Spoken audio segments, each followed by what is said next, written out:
Malcolm James was not the darkest man I ever met, but he was in the top 10. Actually, he wasn't very dark at all. He just seemed that way. Although he was not even 6 feet tall, he always left quite an impression. Maybe it was the perpetual snarl that was on his face, or the numerous scars that seemed to have a bluish tinge to them. He was definitely not a man you would want to meet in a dark alley. I was lucky to have him on my side. My name is John Ellison. I manage a small company called Divinity Porcelain that packages and distributes large quantities of DVDs, CDs, and other similar products. It is labor-intensive work, and getting people to do it for minimum pay is next to impossible. Don't be fooled by the name. There is nothing divine about it. By making use of several glaring loopholes in federal and state laws, we can hire people who appreciate the opportunity but are borderline legal. At the present time, my workforce consists mostly of Jamaicans, including Malcolm, with a few Dominicans and Haitians thrown in. Although they were all appreciative of the work, sometimes they slacked off a bit. It was difficult to keep them all working to their fullest potential until I realized the power of Malcolm James. I watched him carefully for about 2 weeks, and then finally made the decision to approach him. He was articulate and spoke with what I thought was a perfect British accent. But what did I know about those accents? He grinned broadly when I offered him the job of shop supervisor. It was, to say the least, a little unnerving. The new job came with a nice raise, and of course, a few fringe benefits that none of the floor workers had. I got the feeling that there was more to him than appeared, but I was not interested enough to ask any questions. Productivity increased almost 30%. I was happy. The company was happy, and Malcolm was happy. He seemed to be where he was meant to be. It was hard to explain. The company was now running smoothly. If things went as planned, we would be able to continue to operate for at least another 18 months until we were closed down for some state or federal violations. This was my 6th similar enterprise in the last 10 years. It paid good money but was not what you would call a career opportunity. I stashed away as much as possible in anticipation of leaner times. The good thing was that I usually had another operation ready to go when one closed down. I don't really remember how I got into this line of work. I was never really a mainstream type of guy. Doing things the normal way was boring and predictable, not what I was ever looking for. My younger brother, Bobby, was just the opposite. The most important thing in his life was his union job with the local electric company. He always knew where and when his next paycheck was coming from, and he was comfortable with that. I was happy for him, but never envious. Bobby and I both married our high school sweethearts. Now that is boring and not nearly as romantic as it appears to be. Bobby and Cora had twin boys who just turned 16. My wife, Doreen, and I had a daughter, Ariel, who had just been accepted at Duke, and a 17-year-old son, Roger, who was trying everything that he could to get into a military academy. He wasn't really particular about where he went, but he was determined. Cora worked at one of the local insurance claims companies. They'd processed claims for over 20 small insurance agencies in the tri-state area. Doreen was never interested in going to work, and I was happy with the way things were. We had enough to live on, and I felt that a comfortable, happy home life was more important to the family than extra money. Life was good in Pleasantville. It wasn't really Pleasantville, but I remembered the name from an old movie and always seemed to relate it to things that were perfect. Life was good, that is, until I decided to run down to the supermall and pick up a few office supplies. I had a girl to do that, but I was always looking for excuses to get out of the office. The shopping went quickly because I knew what I wanted before I even left the office. I don't usually browse. I grab what I need, pay, and go. The Keystone Mall was a 2-story behemoth with an open atrium in the middle. I guess it is an atrium, as I am not sure of the actual word for it. I was sitting at a table in the second-level food court overlooking the first floor when I saw Cora and Doreen coming down the center. Apparently, Cora had taken off work so that she and Doreen could do a little last-minute shopping before their mini-girl vacation. After much begging, pleading, and bribing, Body and I consented to let Cora and Doreen take a 5-day vacation to an all-exclusive resort in Jamaica, near Montego Bay. Body and I were not crazy about the idea, but finally agreed to it if they promised to stay at the resort and not wander about the island unescorted. They would be leaving in 2 days. I was just about to call out and wave to them when something stopped me. They paused in front of a Victoria's Secret shop, not a normal venue for either of them. I sat back down and quietly watched as they entered the store with little hesitation. Interesting. Quite interesting. I got a fresh cup of coffee and made myself as comfortable as I could in one of those crappy plastic chairs. It was at least 20 minutes later when they came out. I was not within hearing range, but I could easily tell that they were joking and giggling when they exited. Instead of leaving, they sat on the bench in front of the store. Each of them took some items from the Victoria's Secret bag and dropped them into a Walmart bag. They dropped the Victoria's Secret bags into the trash, placed at the end of the bench, and then proceeded to walk down the mall towards the exit. They were still giggling as they left. It took me less than a minute to get down the escalator and over to the waste container. I didn't even try to be discreet. I just took off the top of the can and reached in. I left the mall without replacing the top on the trash can. I guess that was an inconsiderate thing to do. Chuckle. Chuckle. I waited until I got out to the car to look inside the bags. I don't know what I was looking for, because they had removed whatever it was that they had bought. I also didn't know which bag was which, but inside each of them were a few sales handouts and a receipt. They had each bought 2 pairs of baby doll sleepers. One bill was for $65 and the other for $72. They were both paid for with cash. Now, Doreen never pays cash for anything. It all goes on the credit cards. Needless to say, she had gotten my attention. I didn't want to jump to any conclusions until I had a chance to confront her. Actually, I wasn't going to confront her, but rather to let her have an opening to explain the purchases. I had to conclude that they were bought specifically for her upcoming trip, which Body and I were not going on. On the drive back to work, I saw dark clouds on the horizon, but the sun was still shining. I was sulking at my desk while trying to figure out where I had gone wrong when Malcolm James walked in. "Mr. Ellison, I sense that something is wrong. Is it a problem that I should be aware of?" "No, Mr. James, it is not a problem that should even concern you. Everything is fine with the floor and with the work. You have nothing to concern yourself with." I motioned for him to sit. He was smiling but still had a look of anxiety on his face. We sat in silence for a few moments. "Mr. James, where in Jamaica are you actually from?" "I am from Falmouth, but I spent most of my time in the Montego Bay area. Why does this interest you?" I paused a short while and rocked back in my chair. "Do you have any friends in the Montego Bay area?" "I have lots of acquaintances, but only a few friends. I also know a few people there who are not very friendly. In fact, that is why I find myself here at this time." I reached into my bottom desk drawer and got out a bottle of Jack Daniels and 2 glasses. The glasses were not what you would call clean, but they were definitely usable. Malcolm James did not refuse when I pushed the filled glass in his direction. "Is it a money problem?" He sipped and smiled. "Yes, it is not much, only $10,000 US, but enough to impel me to seek safer surroundings." He noticed that I was smiling, and I think he knew that it was not because of his situation, but because of what I was contemplating. I get the feeling that Mr. Ellison needs my help and is trying to figure out how we can benefit each other. Am I correct? I thought it was funny that he referred to me in the third person and laughed a little. "Mr. James, are any of your friends or acquaintances of disreputable character?" Now he was laughing. "Of course, Mr. Ellison, they all are." We were both smiling as I filled the glasses a second time. We sat quietly for what seemed like several minutes, but it might have been less. "Tomorrow, Mr. James, tomorrow we will help each other."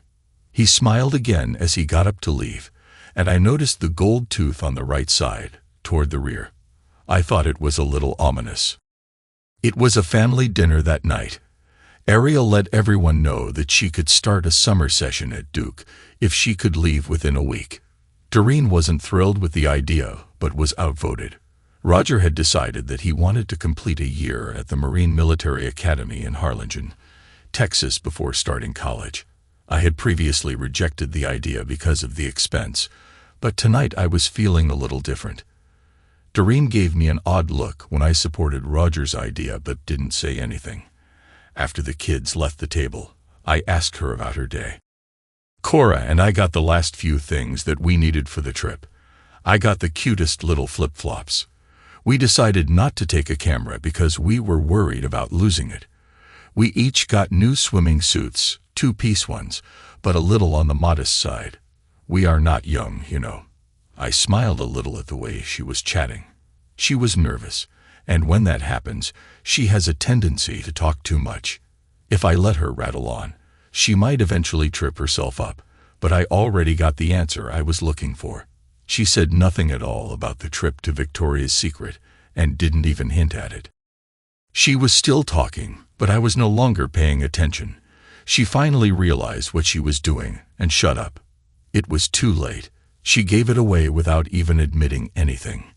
It would have been so easy to confront her, but that would have accomplished nothing. There was a lot more going on than a trip to a fancy ladies' store. Doreen was fairly quiet for the rest of the evening. I could tell that she felt a little uncomfortable about her talk session. Any further discussion on her part would have just made it worse. Doreen was setting up the DVR to record her programs while she was gone, while I started checking out tuition fees and our total assets. It was not a pretty picture. I would need at least $55,000 a year for Ariel, and the one high school year for Roger would be $34,000. I decided to prepay 4 years for Ariel, but just the 1 year for Roger. That would leave me with less than $50,000. I could figure out Roger's college program later. Hell, he didn't even know where he was going to go. I gathered up all the addresses that I would need and prepared letters and envelopes. All I would need to do the next day would be to make a trip to the bank and a few phone calls. Maybe I was rushing things. Maybe there was no problem. All I had to base my concern on was a trip to the mall and a bad feeling in my stomach. Doreen had already gone to bed when I decided to call Bobby. He always stayed up to watch Letterman. "Bobby, are you still up?" "Yes, sir, Brother John. What can I do for you?" "Is Letterman on yet?" "Nope, 10 minutes to go. Talk fast." "Bobby, I don't mean to get you upset or anything, but has Cora been acting funny lately?" "Don't jerk me around, John. What is going on?" "You know, little stuff that just doesn't seem kosher."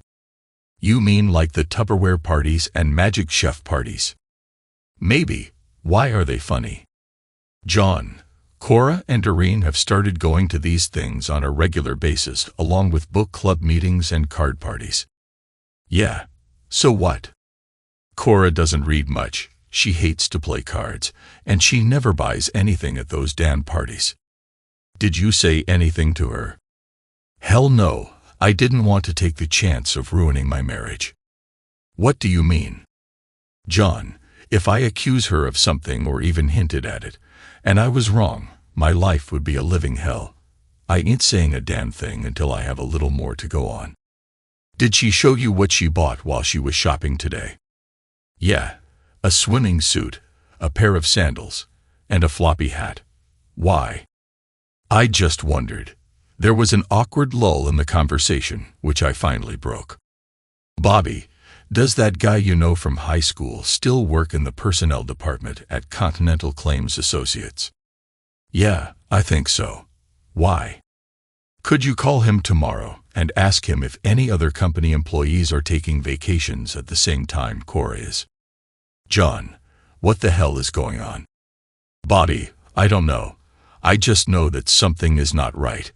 Doreen doesn't have a whole lot of opportunities to meet guys, but Cora does. This trip to Jamaica seems a little fishy to me.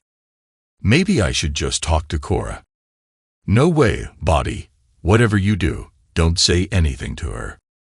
Okay, okay. I'll call him. Gotta go now.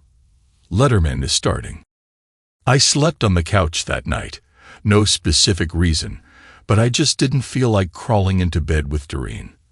I closed out 2 money market accounts and cashed in 3 certificates of deposit. I called all of the appropriate agencies at Duke and the Harlingen Military School before getting the cashier's checks drawn up. What wasn't needed for tuitions and such, I took in cash. I left $1,000 in the checking account. Before lunch, I had 4 years of Ariel's college paid for and a year of fancy military school for Roger. As I was leaving the post office, I got a call from Bobby. "John, you were right." "About what?" "All of it. Well, Curry in the personnel office told me that Cora has been playing patty cakes with one of the auditors, a guy named Calvin Bostick. It is common knowledge in the company, and I don't know why I haven't heard about it before. Anyhow, Calvin and a friend of his, Addison Eberl, are taking vacations at the same time that Cora is. Damn it, I was afraid of something like that. Can you get me any info about those guys other than their names?" "Got it already, John. I'll send you a couple of company ID photos over the phone. The guy with the glasses is Bostick." "Thanks, Bobby. Hey, bro, I am sorry about all of this." "Don't apologize to me, John. It's my wife who got Doreen into this mess." "Bobby, meet me after work at the peanut bar. We have things that we need to talk about." "Gotcha. Good afternoon. It must be nice to be the boss." Malcolm James was smiling as I walked into my office. I just smiled back without saying anything as Gloria, my secretary, brought in 2 cups of coffee. Malcolm waited patiently as I downloaded the 2 photos from my phone to the computer. In 2 minutes, he had a hard copy in his hand and a photo of each man on his own phone. There was a wicked little grin on his face as he sat in anticipation of what was coming. "Can we get down to business now, Mr. James?" "Most certainly, Mr. Ellison." It took less than an hour to come to an agreement and settle on a price. He was happy, and I was happy. However, Bobby might not be too pleased when I told him what a share of all this was going to cost. Bobby dropped a small bomb on me when we met after work. He had decided that he was going to be visiting our Uncle Grant in Tennessee for an indefinite period of time. "Bobby, that is a little drastic under the circumstances, don't you think?" I was awake all last night thinking about things. Today, I made a half-dozen calls to people to verify my suspicions about Cora's activities. It's not too drastic, John. If anything, it is a little too late. Sorry, Bobby. I never realized. It appears that I didn't have a clue about what was going on in my own marriage either. What is wrong with us, John? Why did they do this, and how come we didn't see it coming? For the next few moments, we sat quietly eating peanuts and sipping on warm beer. I ordered a couple more cold ones and smiled at my brother. How can I help you out, Bobby? What can I do? We are okay, John. I got a small trailer lined up. The boys and I are going to pack up most of what we will be needing, and we should be in Tullahoma by the end of the next day. What about your job? You love that job. I know. It was a hard choice to make. I already called Grant.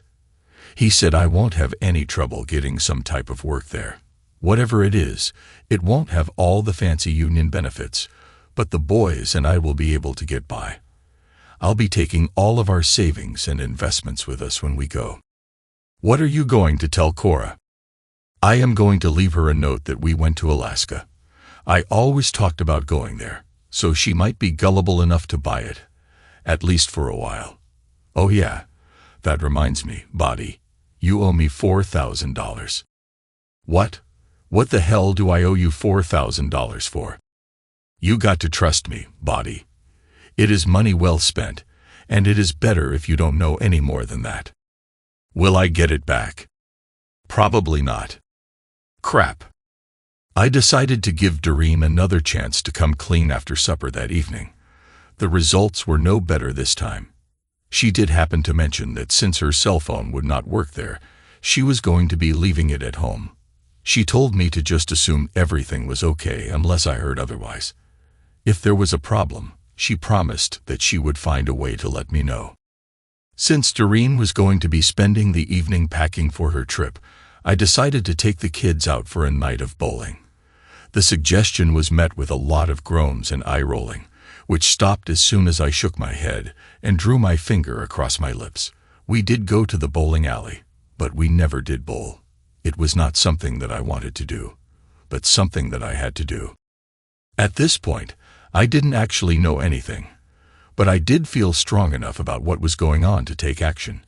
I explained to the kids what was going on.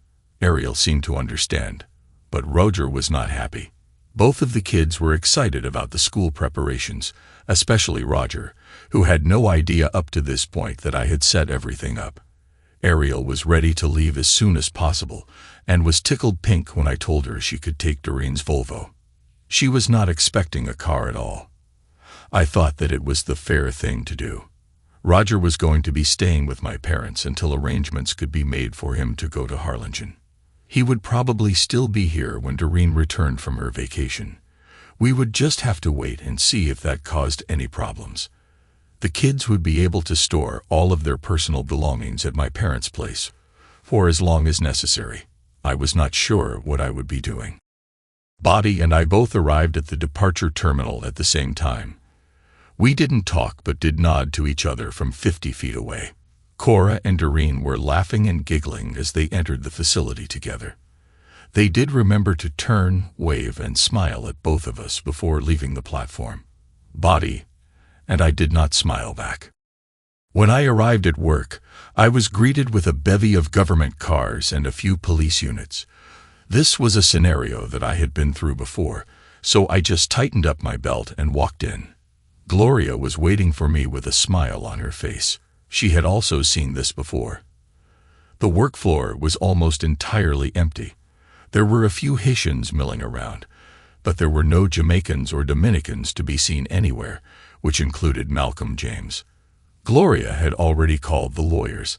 I spent the next 30 minutes talking gibberish to several government suits, but was not able to determine if they were local, state, or federal. It didn't really matter.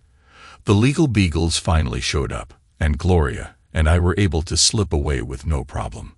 We were having coffee at Starbucks when Bobby called. "John, I just heard on the radio that the feds hit your place. What's going on?" "It's okay, Bobby. The company has control over everything. Gloria and I are enjoying a hot cup right now. How about at your end?" "I took care of things at work and at the bank. The boys and I are going to be packing the rest of the day, and we will be leaving tomorrow morning." "Sounds good, brother. Do you need anything?" "We are fine, John. By the way, I also saw a lawyer. The divorce paperwork has been started." "Sorry to hear that, but I think we both know that it was coming. They are going to serve the papers the day she gets back. I will be long gone. I guess I will end up having to pick them both up at the airport when they get home. I'll just drop Cora off at the house. Is that okay?" "Sounds great to me. I guess they are there by now, all settled in their rooms. Are you sure that you don't want to let me in on what is going on?" "No way, brother. The less you know, the better. I don't think anything will happen until tomorrow. You can think about it while you are cruising down Route 81. No sooner had I hung up the phone when I got a call from Pierce Donovan, our division chief, and the man who sets up the new operations. Gloria and I were summoned to headquarters in King of Prussia the next morning. Gloria seemed happy about it, but I was having some reservations. I can't explain it because I really liked the job. I made arrangements to pick Gloria up the next morning and headed home. Ariel already had her car packed for her trip. I would have really liked to have been able to go with her, but she assured me that she was ready to take care of herself. Under the circumstances, I didn't argue with her. Most of her things were in cardboard boxes in the garage to go to my parents' place for storage. Roger was packing almost all of his things for storage. The military school would be providing him with everything that he needed. They'd better, for the price that they were charging. Dad was going to be driving him down so that he could visit a few old Air Force buddies in San Antonio. Mom was very adamant in begging out of that trip. I was proud of the way that the kids were handling things. They had a better idea about what they wanted to do than I did. I decided to stay with Mom while Dad was traveling. That meant that I had a lot of packing to do also. We did not receive a call from Doreen, and I hadn't really expected one. She had carefully set the stage by explaining that she would only call if there was a problem. The kids and I went to Cece's for pizza, and we picked up a couple of bundles of boxes and more packing tape on the way home. It was 2 a.m. before I had all of my things sorted and ready to go. Dad was coming over in the morning with his pickup to collect everything. It would probably take at least 3 trips. At least it would keep the kids busy while I was at work. The next company operation was going to be started up in Lancaster. The bigwigs were a little disappointed when I declined this one. I did, however, recommend Gloria because she knew as much about running things as I did, and she was ready to move up. As soon as we left the office, she was on the phone to her husband to relay the good news. It would almost double her salary. She was one happy girl. I had no idea what I would be doing. On the way home, I got a call from Bobby. He and the boys were just getting into Tennessee. He actually seemed happy. I felt good for him. The kids were staying with Mom and Dad, but I decided to stay one more night at the house to get all of the loose ends tightened up. I was just about finished for the evening when the phone rang. "Ah, Mr. Ellison, it is nice to see that you are home." "Malcolm, my friend, where the hell are you?" "I am home, of course, taking care of business as you requested." "And you have international calling with your cell phone?" "Of course. Everybody here does. I assume that you have good news for me." It was a statement posed as a question. "Most certainly, sir. In fact, things went far easier than I had anticipated. You can rest assured that all of your problems have been taken care of." "Thank you. You are a true friend." "Mr. Ellison, I only did what you paid me to do. Why do I feel that it is more than that?" "Be careful, Mr. Ellison. You do not want to fall into that trap." We were both laughing for no particular reason. "Mr. Ellison, I was sorry to hear about your trouble at work. I hope that you have survived any repercussions." "I am fine. I am also curious as to how you got all of your people out of the way." "I have friends in the INS, Mr. Ellison. I guess I should have let you know, but I decided against it. I was able to take care of all my people, but some of the Haitians were a little hard-headed. I think it all worked out well. What are your plans now?" "I think I will be taking a short break until I can get a few personal problems worked out." "Mr. Ellison, remember this number and stay in touch. I think I might have something that you will be interested in." "That would be nice. I'll plan to do that." I still had 2 more beers to finish up before getting some shut-eye. It would be 3 more days until Doreen and Cora returned from their vacation. After the first day, I found myself doing redundant things. I did stop and see a lawyer, Glenn Roast, to find out exactly what my obligations would be if I filed for a divorce. There wasn't enough money left to open up an offshore account or anything like that. I decided not to shut off the utilities. I was just not going to be paying for anything anymore. My credit rating was going to take a big hit, but I figured I could handle it. The next morning, Ariel left for North Carolina in her new Volvo. Her summer session would be starting in 10 days. Mom and Dad gave her a little nest egg to help her get settled in. Roger and Dad decided that they were going to take off the same day that Doreen was getting back. Roger wanted to avoid any unpleasant confrontations.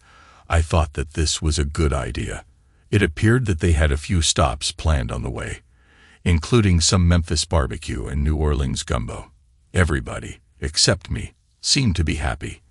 I was trying like hell not to wallow in my misery. The only thing that seemed to help was beer. Later that night, I got another call from Malcolm. Unfortunately, it was on my cell phone. "Mr. Ellison, is anything happening at your end?" "What do you mean?"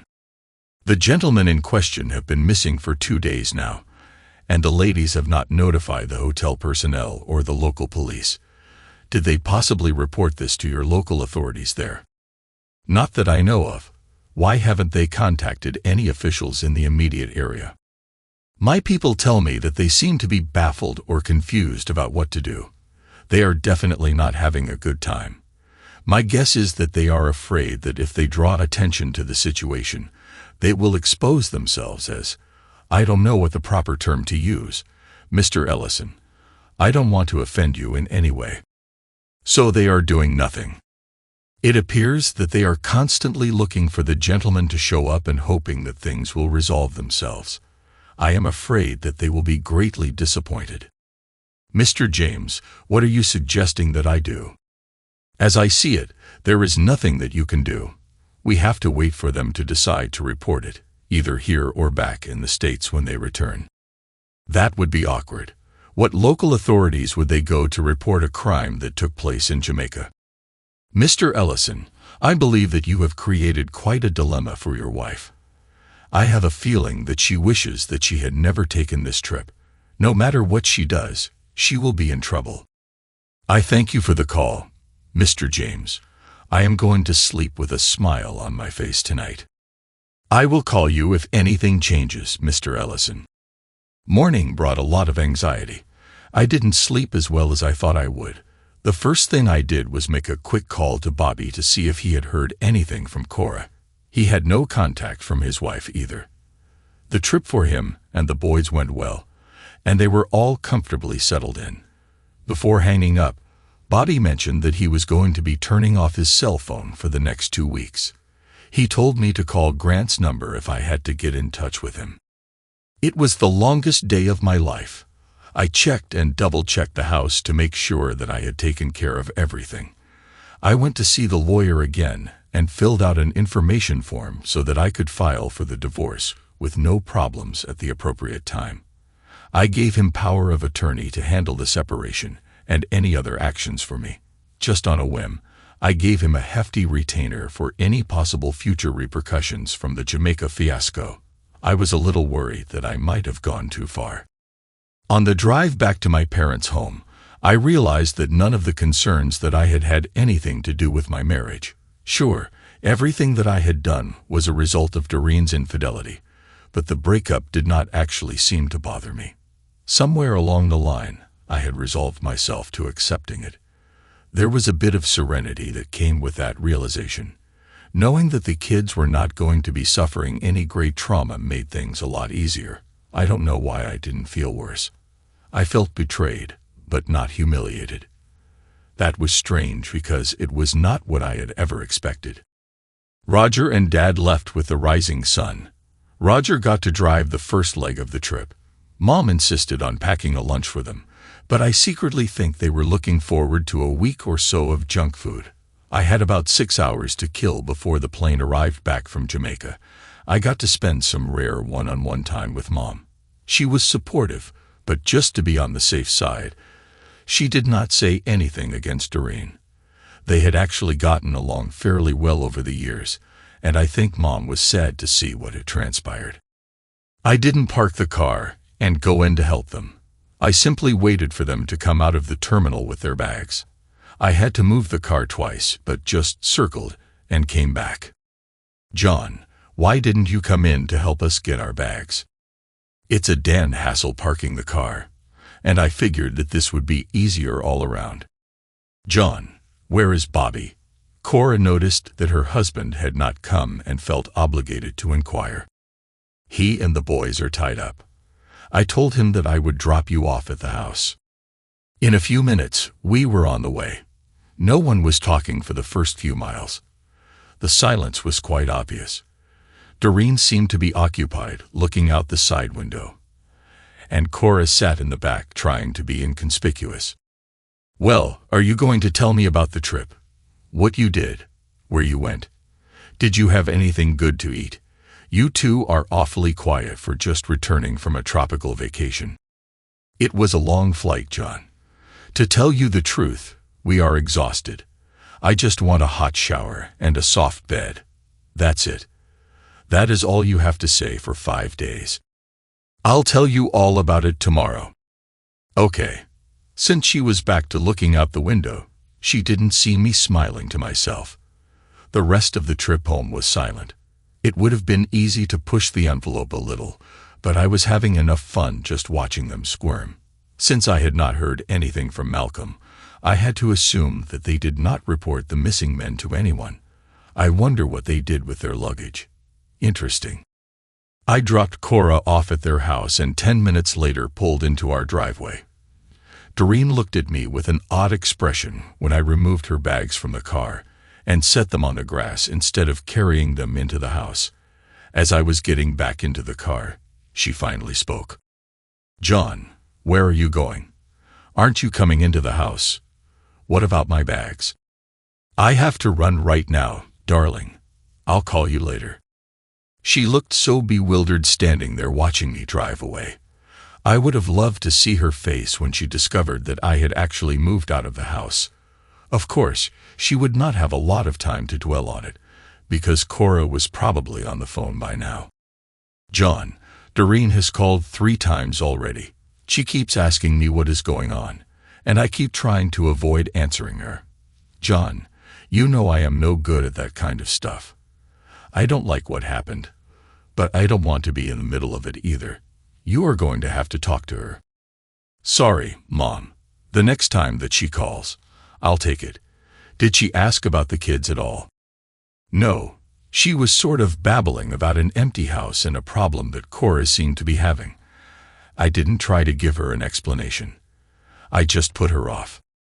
I grabbed a beer from the fridge and got comfortable in the easy chair by the phone. It was only a 10-minute wait for the next call. "John, what the hell is going on? Can you be a little more specific? What are you doing over at your parents' house? Where are the kids? I would appreciate some answers. What the hell is wrong?" Ariel left for school. She wanted to get settled in so that she could take a few summer sessions. "Everything is fine. You don't have to worry about her." Why couldn't she have waited until I got back? What was the big hurry? I don't know. I guess she was anxious. "All of Roger's things are gone. Where is he at?" "Dad and Roger are on their way to Texas. He is finally getting to go to one of those military schools that he has been nagging us about. Since he is going to be gone for at least 5 years, he put all of his stuff in storage, like Ariel did." "Why didn't you discuss this with me? I am their parent too. You completely left me out of everything. That is not fair." "Yeah, I know. Life sucks." "What does that mean? You have no reason to get sarcastic. What the hell are you doing at your parents' house? Did you move out too?" "Bingo. Jackpot. You figured it out. Yes, I moved out. You have the house all to yourself." There was no quick retort. I don't know how long the silence was, but it seemed like minutes. I waited patiently for her next move. Cora called. She said that Bobby and the twins were gone. He left a note saying that they went to Alaska. "Do you know anything about that, John?" "Yeah, he told me a little bit." Doreen hadn't mentioned the divorce papers that Bobby said were going to be served on his wife. I could only assume that it had not been done yet. "John, what brought all this on? Tell me something." "I try to stay out of Bobby's life, Doreen. All I know is that he mentioned a guy named Calvin Bostick. Do you know him or anything about him?" This time the silence was a lot longer. I waited for some type of response. I am sure that she was thinking that if Bobby knew about Calvin, then I must know about Addison. "John, I am not feeling too good right now. I am tired and I am confused. I need to get some rest and to think things over. Can you come by the house tomorrow?" "Sure, darling. I have plenty of time. Oh, by the way, I think you should know that I also lost my job. I am now officially unemployed." A few seconds later, the phone went dead. My mother was not happy. I was in no hurry to face Doreen. I arrived at the house about 10 a.m. It would have to be done eventually. Cora was there. "John, we know what you did." It appeared that Doreen would be the designated spokesman. "Can you explain it to me?" Don't be a smartass. It doesn't suit you. I decided not to respond to that. Cora contacted Will Curry. You and Bobby knew about Calvin and Addison. Will told Bobby everything, and Bobby told you.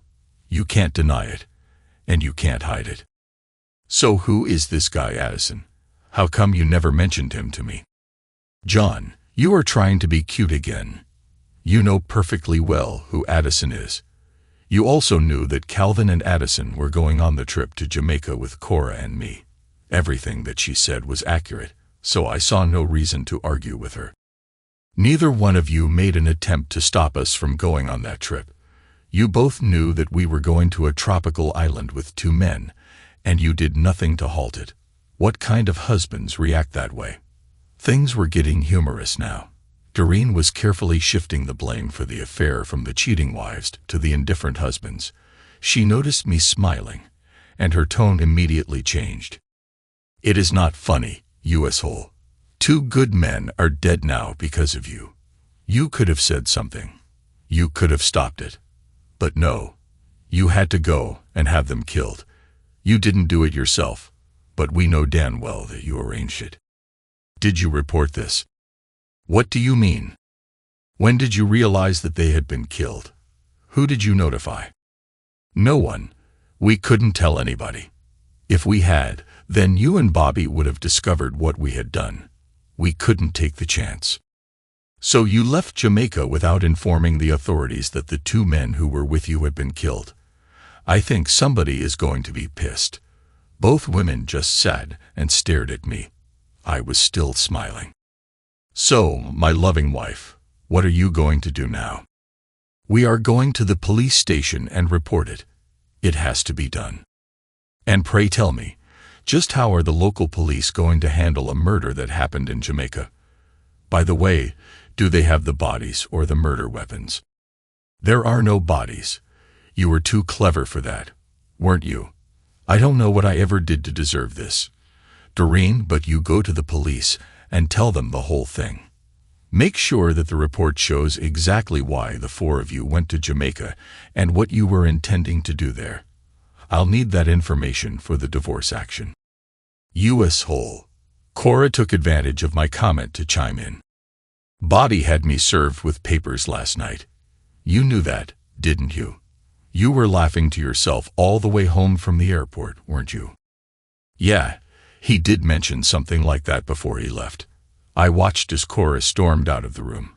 I couldn't tell if she was crying or just really pissed off. I stood up and walked towards the door. John, I am sorry. It wasn't supposed to turn out this way. Doreen's voice had softened. How was it supposed to turn out? I waited for a few moments and got no answer. Doreen, can you at least give me some sort of explanation as to why you did this? I waited a few moments while she got her thoughts together.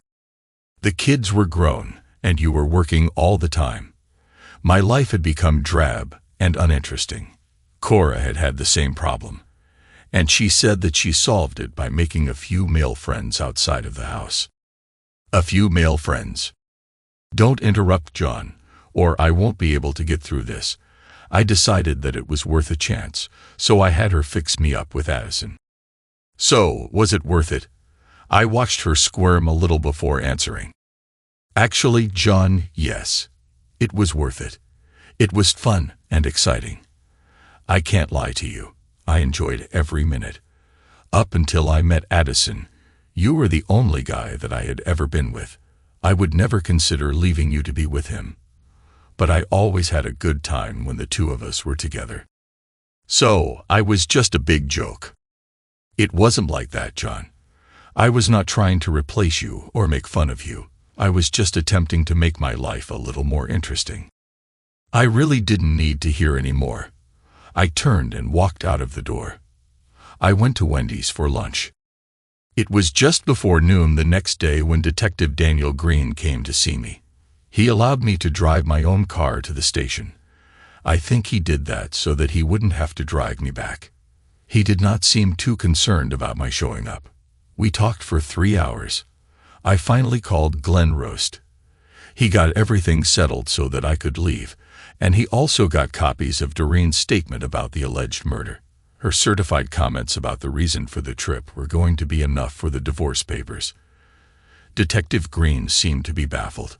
He said that he would have to contact the Montego Bay police and Jamaican authorities before he could arrive at any course of action.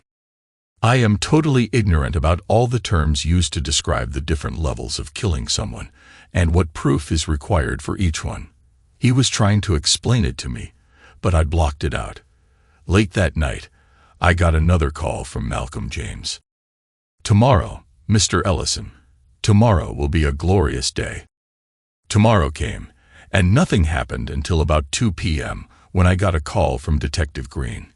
He was sort of laughing as he talked, which I found unnerving. "Mr. Ellison, watch the 5 o'clock local news this evening and the 6 o'clock national news. I think that you will find it interesting." It was a short news blurb, but as Detective Green said, interesting. 2 local men were found wandering nude down a dirt road in the hills about 60 miles south of Montego Bay, Jamaica.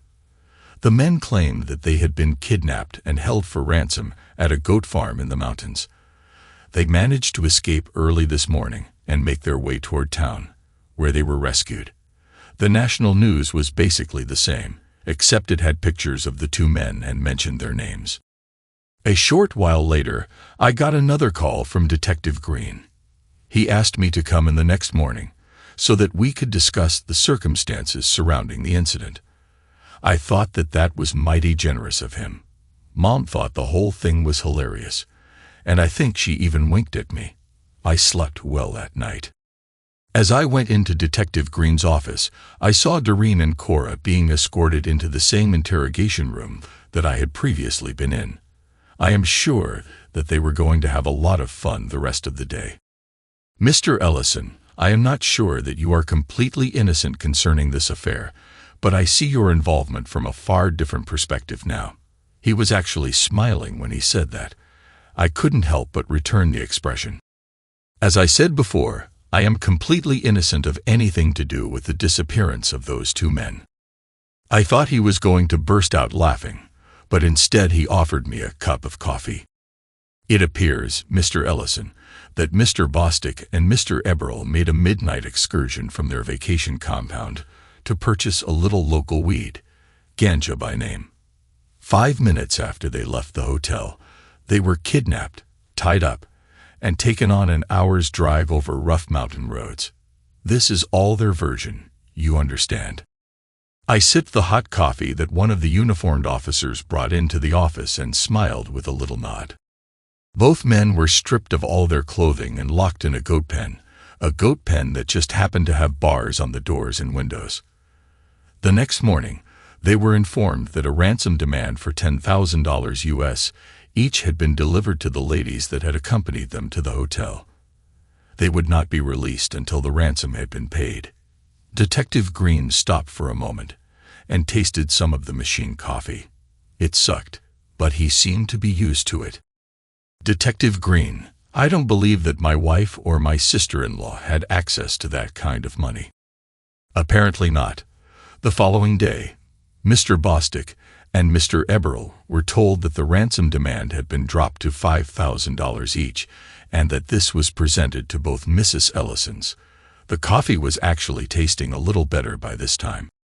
The next day, the price was $1,000 each, and on the day that the ladies departed to come home, the price had been dropped to $1,000 for both men. I can only assume that the ransom was never paid. "Oh, it gets better than that, Mr. Ellison. Much better." He motioned to silently inquire if I wanted more coffee, but I declined. That night, the men conveniently overheard their captors talking. Since the ransom had not been paid, the kidnappers decided that they were going to have to kill both of them in the morning.